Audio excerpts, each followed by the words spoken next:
Okay, yun. So good day and welcome back again to the BTP community. So welcome to another weekly briefing video. So today is August 26, 2024, around 4:48 p.m. Philippine time. So ang gagawin natin, no, as always in this video is to prepare everyone, no, for this trading week. And titingnan natin ano yung nangyari last trading week, no. And by the end of this video, we're gonna discuss some setups and our main guidance, no, for this trading week. So let's start na, no. So what happened with the indices? Basically, markets rallied, broad market rally was experienced last week, most especially with small caps and mid caps, no.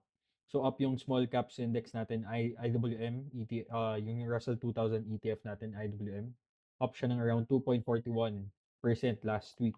Same with the Spider mid caps, 1.91%. So equal weighted RSP, also up last week by around 1.29% for the week. So halos lahat actually lahat ng indices natin, ng major indices natin, are above their 10, 20, 50, and 200-day moving averages.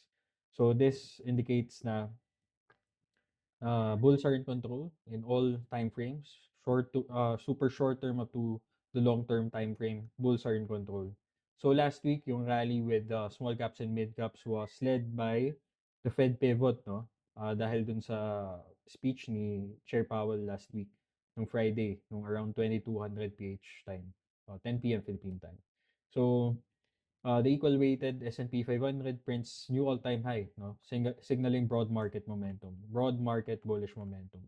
So tingnan natin yung indices, no? One by one. So the SPY is near the all-time high level. Halos in-erase na yung losses from this pullback.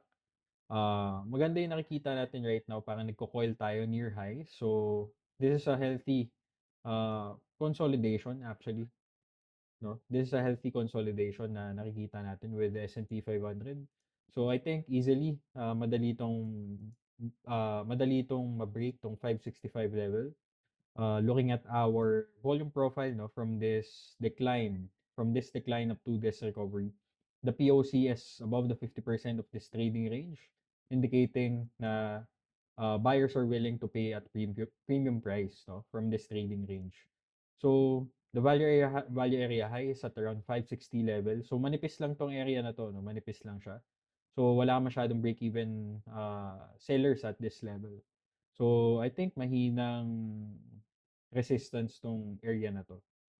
So in terms of Wyckoff, 'no, Wyckoff perspective, so ito yung main base, 'di ba? Ito yung main accumulation base. Mukhang big cup and handle, nandito tayo sa 1618 target.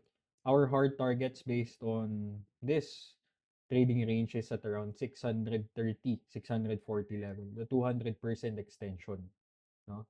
So natural lang na nagkaroon ng profit taking at this level. So that's the S&P 500. May ba- ma, I think madali lang tong mabe-break, no. So this is a classic V-shape recovery. So the Qs on the other hand medyo showing some relative weakness versus the S&P 500. Wala pa tayo masyadong nakikitang significant na bullish momentum, no. So karamihan kasi ng nasa index na 'to or Mag 7 names. Hindi siya yung tulad ng S&P 500 na may other sectors na involved. Yung mga big cap names in other sectors. So medyo concentrated to with the Mag 7. So looking at the trading range, no? So halos kaka-recover lang natin sa 50% level. Actually, the 50-day moving average pala. So right now, we are coiling above the 50-day moving average. So this is good na yung 50-day moving average mo and 100-day moving average mo are trending upward, sloping upward. Same with your 10 and 20. Although, your 10 and 20 is still below the 50-day moving average. Ideally, what we want to see is 10 above the 20, 20 above the 50, and 50 above the 100.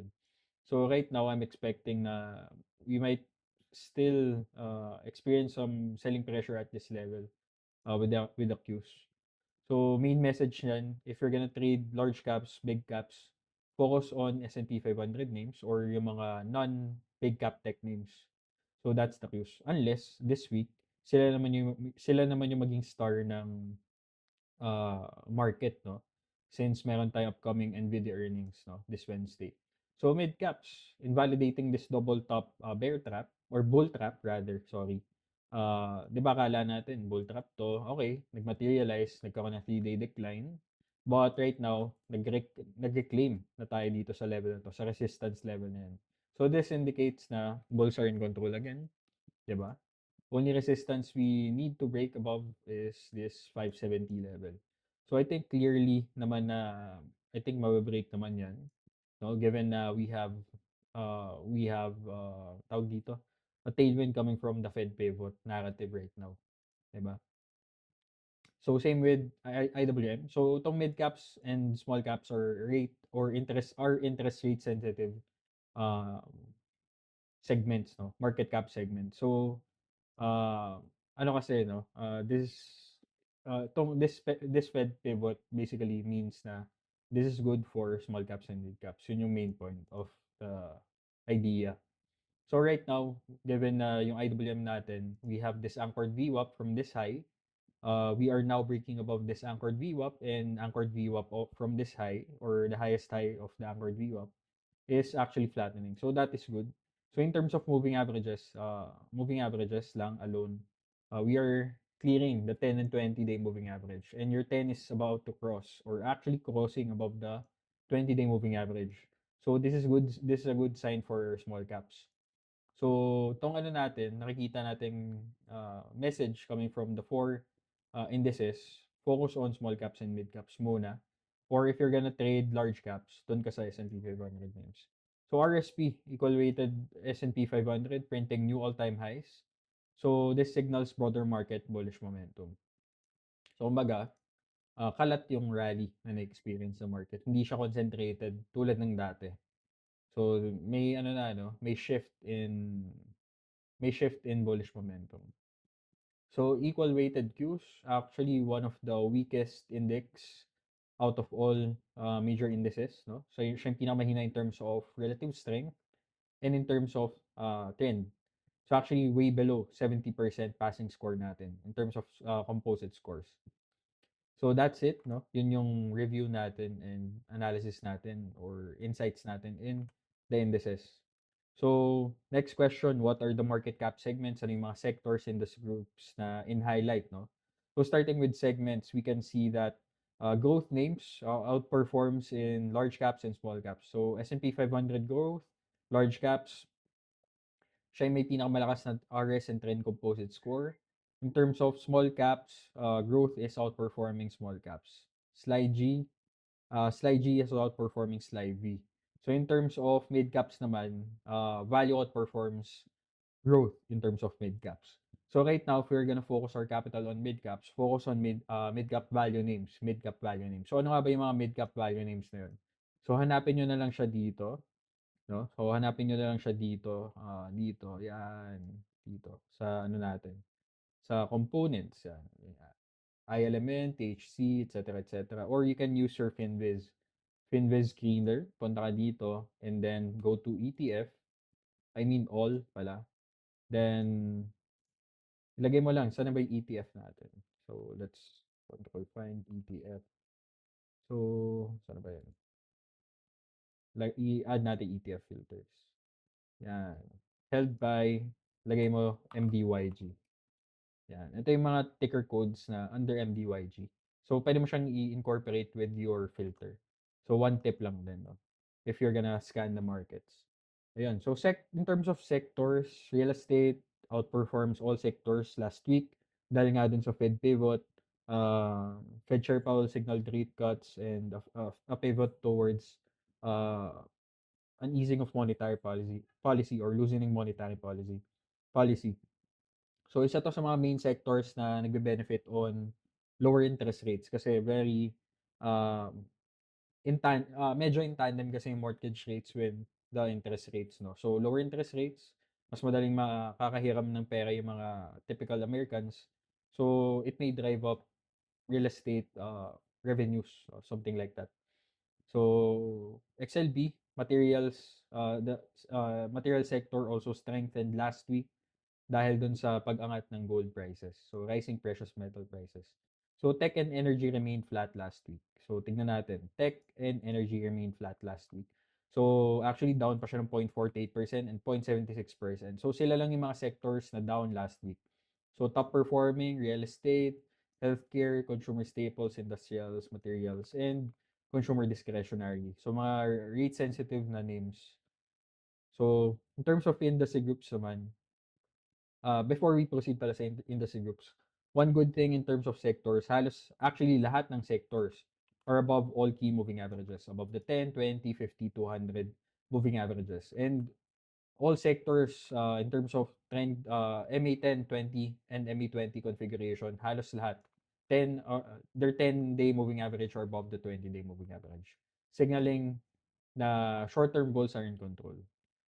Okay, so moving on. In terms of industry groups naman, hina-highlight lang natin yung mga industry groups na above 70% na BTP composite scores. Since yun yung main passing score natin in terms of relative strength and trend composites. In terms of RS and trend, in terms of RS and trend, rather. So mainly, home builders up to regional banks. So 24 out of 40 industry groups passed the BTP composite score test. So it means na bulls are in control kasi mas madaming names na pasado in terms of in this scoring system. Okay, so moving on, basically, in terms of industry groups, main momentum leaders natin for the week are the following. Home builders are up for the week by around 6%. Another rate-sensitive sector, real estate as well, VNQ, 2.92%. IPOs, so isa to sa mga special mentions natin, up siya ng 3%. So madaming IPO names na nagpapakita ng lakas ngayon, like Robinhood, ano pa ba? Later, may mga papakita tayo. Actually, meron ako ng isang IPO related name. So at the same time, bots, AI, blockchain names are also up this week. Regional banks, cash flow positive na small cap names are also up last week. Passenger airlines are also up last week. Eto medyo unusual, mining and nuclear names are also up last week. Hopefully hindi naman siya signaling nuclear something or nuclear war or dahil sa geopolitical tensions na na-experience ng Middle East right now. Ano yun, anyway, later tignan natin no, yung mga underlying names ng uranium or URA na ETF. Renewable energy also up last week. So may mga setups tayo nakikita in PBW, renewable energy. So top losers for last week are the following: semiconductors down by 1.17%, China equities, broad China equities are also down, and internet related China names are also down now last week.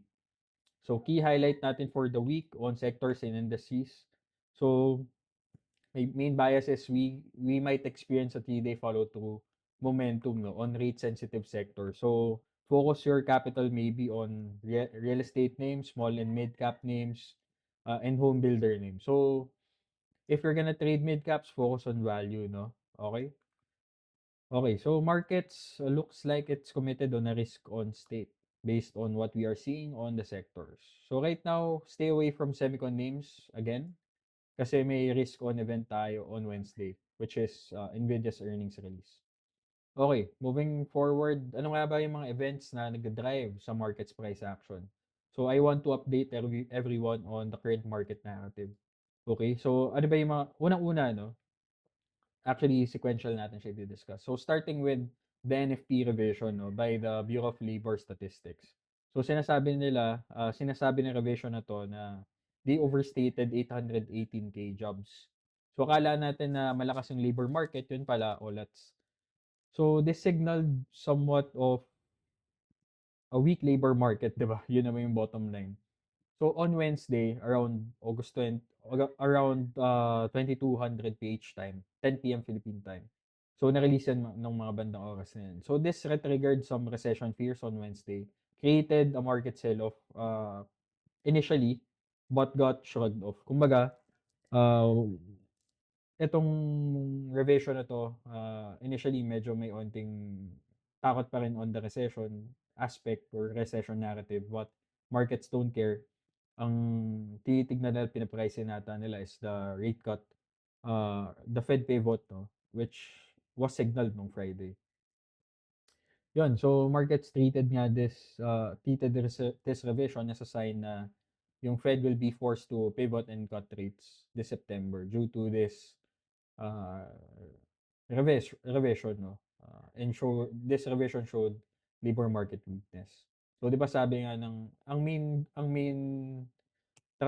work and trabaho lang naman ng Fed is to control prices or price stability and labor stability or unemployment to remain low. So ngayon nakikita natin na tumataas yung unemployment, bumabagsak yung inflation. So nagagawa na nila yung trabaho nila, 'di ba? So they might pivot towards a loosening monetary policy, which was signaled on Friday. Again, as I've said. So number two, na-release 'to nung bandang Thursday, 10 PM, around 9:45 PM Philippine time. So PMIs, very important data point din 'yan, economic data release. So this is a measure of business activity in terms of manufacturing and services. So manufacturing PMI 48 yung actual data, 49.5 yung consensus. So below 50 pa rin, which is contractionary signal. Pero yung services PMI higher than expected, 55.2 versus the 54 na expected, no. So slightly lower yung manufacturing PMI but isn't actually recessionary in terms of the data release. Yung services PMI higher than expected, no, which is considered as good news by the market. So this reinforces the soft landing narrative. So nung Thursday, ayun, medyo nagkaroon ng sell-off, no. Tignan natin yung SPY. Thursday may sell-off dahil na rin dun sa Jackson Hole Symposium. But nung Friday, nag-recover yung market. Okay, so moving on. Number 3, ano yung mga events na nag-drive sa price action last week, sa market's price action last week. So, dito na tayo. Fed Chair Powell speaks at Jackson Hole Symposium nung Friday. So, nagbigay siya ng speech nung Friday around 2200 Philippine time, 10 PM Philippine time. You can watch this video. So, it's a 18-minute video. Ang alam ko 8 minutes lang kailangan mo panoorin dito, no? Or you can just read this, tawag dito, this transcript. So, basahin niyo na lang, no? But ang main highlight ng sinasabi niya or nung speech niya is the following. So, the time has come for policy to adjust, the direction of travel is clear, blah, blah, blah. So, we will do everything we can to support a strong labor market, yada, yada. So, main point is that they signal the Fed pivot and rate cut on September kasi yun nga, they have to protect the labor market. So in line with that, ang effect ng isang Fed pivot na to, which is a slow rate cutting cycle naman, so far yung nagmamaterialize, no? Actually good din for risk assets. Good siya for risk assets. So tingnan natin yung CME Fed Watch tool, no? So markets are pricing in, Fed funds futures are pricing in 3 rate cuts, no, for this year, starting September by around 25 basis points. So the question na lang right now is 25 or 50 basis points ba yung first rate cut. So doesn't matter. Main idea is magka-cut na sila ng rates, which is good. Di ba? Stimulative siya. Stimulative siya for equities and risk assets. And even bonds. So, even bond prices. Bond ETF prices. So, yan, 3 rate cuts starting September. Next is on November and then December. No? So, by the end of 2024, nasa around 425, 450 basis points na tayo in terms of the Fed funds rate. Okay? So, that's the main news last week. So, my commentary for this events are the following. Yun nga, good news siya for risk assets. Most especially dun sa mga rate-sensitive segments and sectors which are the following: small caps, mid caps, ano pa ba? Small caps, mid caps, home builders, real estate names, IPO names as well, no? Which is, most IPO names are small caps and mid caps. So, ang nakikita ko right now, if you're gonna look at market history, it looks like a 1995 scenario, no? 1995 market scenario. So 1 year old pa lang ako nun. So 1 year old pa lang ako nun. Pero hindi naman I remember, pero I remembered nung inaral ko siya, the Fed pivoted nung 1995 after an aggressive rate hiking cycle. Nung 1994, I think, if I remember correctly, mga 6 rate hikes yung ginawa nila nung 1994 kasi wild yung inflation that time. 1995, cut sila ng interest rates kasi tumataas yung unemployment. What happened? We can revisit the SPY on the monthly time frame. Uh-huh. Let's go to 1995. 1995. Yan. Ano yung nangyari? All-time high, no? Multi-year rally. What happened? The next thing happened, no? Yung dot com bubble crash. So, this is good maybe for the next following years, pero this might produce some crazy bubble to happen, no? Which is hindi malabo yun, yung AI bubble yung next one. Okay? We don't know, pero we shall see. Okay, so moving on, ano yung nangyari under the hood, no? Looking at market internals. So tapos na natin tignan yung yung mga indices and the top perspective, no? Yung higher perspective, broader perspective. Ngayon, tignan natin yung pinaka nilalaman ng market. So looking at MMTW, basically nasa 76% level na tayo, which is signaling na bulls are in control basically, 'di ba?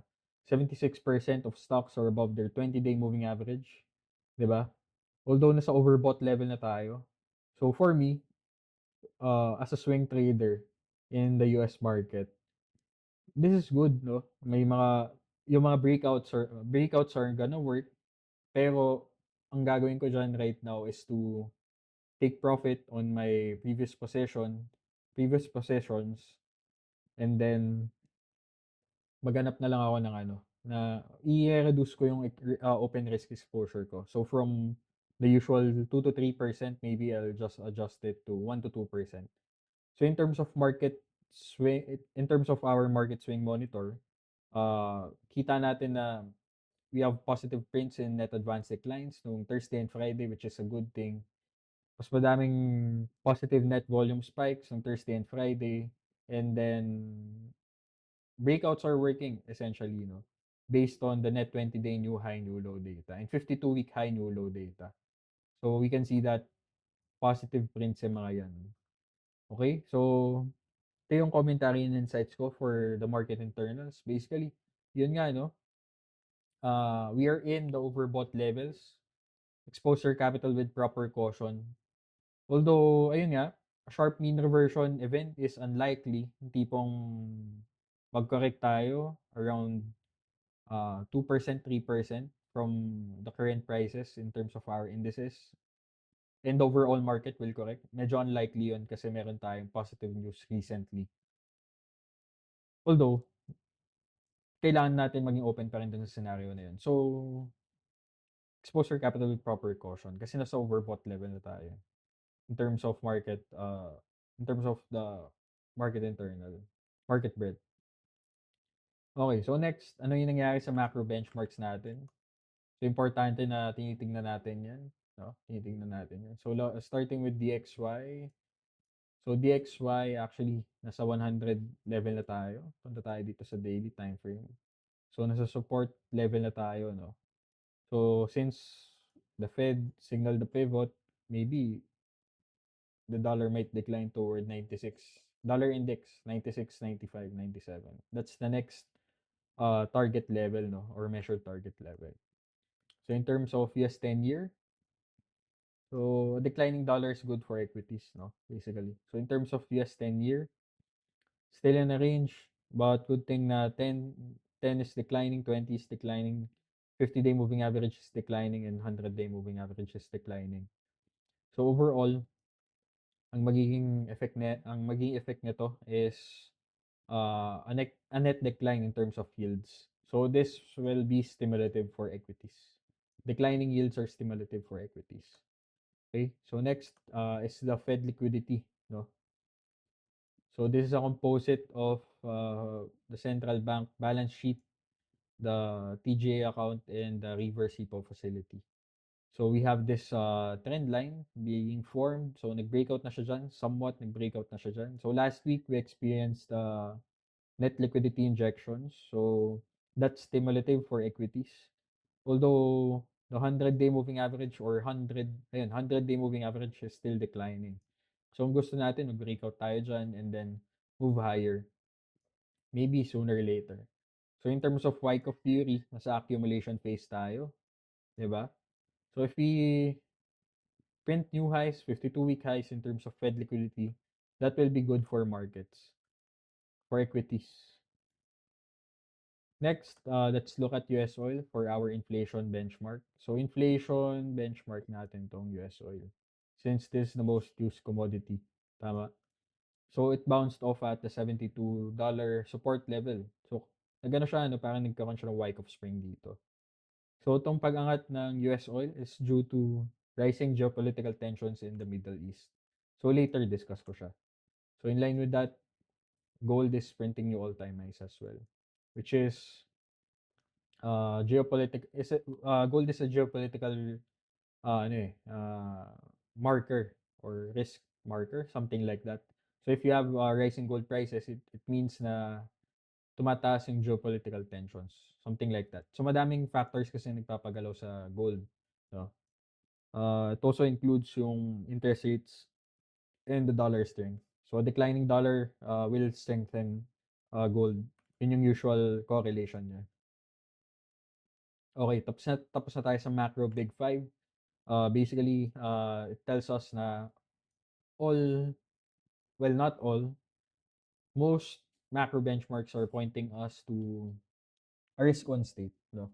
Kasi you have a declining dollar, you have a declining yield, you have declining yields, you have a rising liquidity in terms of Fed central bank liquidity, 'di ba? So all good except US oil which is rising. So ang ayaw natin is another spike of inflation eh.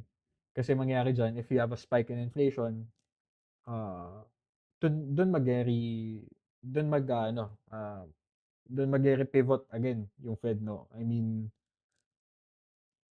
they will keep rates unchanged, ganun. They will kumbaga babalik tayo dun sa higher for longer narrative, which is bad for equities. Okay, next, ano yung mga high, so focusing na tayo on this trading week, 'di ba? Ano yung mga high impact news na ma-experience natin for this week? Mga potential risk events like earnings releases, mga conferences, etc. for this week. So let's look at economic data releases and Fed speeches for this week. Okay? Lakayin ko lang 'to. Hindi ko malaki yan. Anyway, on Monday we'll be having durable goods orders, no? So expected is 4%. GDP growth rate, second estimate, is to be released Thursday, 8:30 p.m. Philippine time. So consensus is 2.8%. Friday, we'll be having PCE, inflation, no? Core PCE, and personal income. So ito yung favorite inflation data ng Fed, no? So ideally, what you want to see for durable goods is wag siya mag-signal ng recessionary data print, no? Tipong negative print ulit tulad last month, which is negative 6.6%. So ito yung expectations ko for this week, no? Based on the macro data releases. So from last week, 'di ba, may Fed pivot na signal yung Fed, whatever, 'di ba?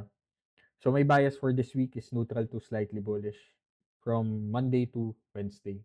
So we might experience a high probability follow through bullish momentum across rate sensitive groups dahil dun sa Fed pivot. So risk of sentiment on Semicon and Mag 7 names muna for the first half of the week kasi may upcoming Nvidia earnings tayo on Wednesday. So ang bear case trigger natin basically is the durable goods order, 'di ba?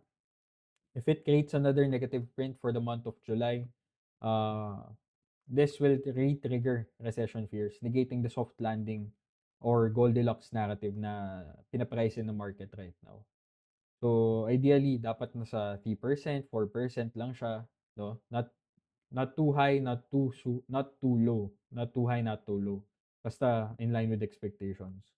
For the second half of the week, my bias is neutral to bullish pala rather. So on Wednesday, we will have Nvidia to release their earnings, no? Again. So dependent yan on the market's reaction on the earnings. And kung ano yung maging bias natin. Kaya tayo medyo neutral muna, no, for the second half of the week. Kasi hindi natin alam ano talaga mangyari dyan. So if positive yung earnings reaction with Nvidia, then ang mangyayari dyan is a transition to market concentration again, no? So focus on mega caps ulit ang mangyayari dyan. So money will reflow toward mega caps and AI related names. If maganda yung earnings release ng Nvidia. So if negative yung negative earnings reaction ng market, then risk off muna, no, on semicon and mega caps. Ang pwede natin gawin diyan is to focus on retaining ownership on names that is uh, in line with the Fed pivot narrative. Tulad ng mga small caps, mid caps, home builders, real estate names, yada yada. Okay, so yun yung ano natin, no? Bias natin for this week.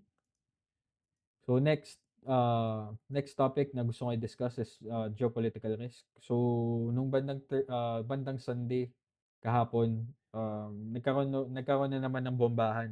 So Israel and Hezbollah had an exchange of uh, tawag dito, heavy exchange in bombahan. Puta. Puta, something like that, no? So main point ko diyan, tumataas na naman yung geopolitical uncertainty in Middle East. So I don't care naman dito, no, but something to know lang din, no?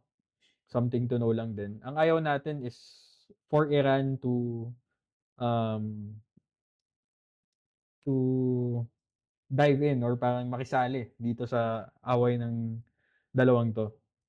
So as long as Iran stays neutral on this issue, then this will have minimal effects on markets. So far, actually, equity futures are not reacting on this news. So tingnan natin yung ES pati yung ano natin, other equity futures. So ES actually moving higher, NQ moving higher as well. Walang pake yung ano natin diyan, equities natin on that news. RTY, EMD, no shit. Wala ring tama ba? Ano ba 'yun? So 'yun. Okay naman. So far wala naman pa kayong market with this news. Okay, moving on, let's look at the following significant earnings to be released this trading week. So we have the following. You can copy paste this ticker names or these stickers in your TradingView watch list. So our tally for this week, we have 5 software names to release their earnings, 5 apparel retail names, 4 computer hardware, and others. So ito yung mga main earnings releases na I deem significant, no? So on Monday, PDD, a China-related name. So bandang Monday to Wednesday AM, wala masyadong significant earnings releases. On Wednesday, after the bell, we'll have CRM, Salesforce, CrowdStrike, Pure Storage, Nvidia, and Iron to release their earnings after the bell on Wednesday. So bandang Thursday natin may experience yung earnings related volatility, no, coming from Nvidia, CrowdStrike, CRM. So Dollar General to release their earnings before the bell on Thursday. So Dollar General. On Friday after the bell, we'll have Lululemon, Dell, Marvel, and Gap. So far yan lang naman yung mga significant earnings release. So tignan nyo na lang dito sa ano natin, sa link. So tapos na tayo sa US market. Let's move forward with the Philippine market. So far, malakas yung Philippine market, 'di ba? It's retaining its momentum. Right now it's testing the 7K level as resistance. No, overall, okay naman yung price action niya, 'di ba? Okay naman yung price action niya, wala namang masyadong rejection. Although yung Tuesday candle, no, somewhat reversal candle siya, but got negated by the Friday candle. Ay, Thursday candle pala rather. Friday and holiday pala. So I think madali nang i-break 'to, eh, 'tong 7K level based on volume profile. If you're gonna look at FMETF, manipis lang din yung ano, eh, 'tong resistance level na 'to, eh. Tignan natin, tignan natin yung volume profile nito. So manipis na lang 'to, eh, guys. So I think madali na lang basagin 'to. Unti na lang break-even sellers mo at this level. Okay. Balik tayo sa PSEI. Ah, dito na lang sa USD PHP. So nasa 56 56 peso kontra dollar na tayo, 'di ba? So weakening dollar, strengthening peso is good for equities. So the bull case for equities or Philippine equities is materializing, no? It may even go further down to 54, no? Dahil dun sa Fed pivot. So a stronger peso versus the dollar is good for Philippine equities kasi yun nga nag-a-attract siya ng foreign investors. So most likely tumataas yung foreign inflows natin right now. So stocks in focus in the Philippine market remains the same. ICT, MWC, APX, plus yung mga usual names. ASEN, although ASEN, pullback yan. No? Pullback yan on Thursday. So maybe this is just a retest. Let's see. No?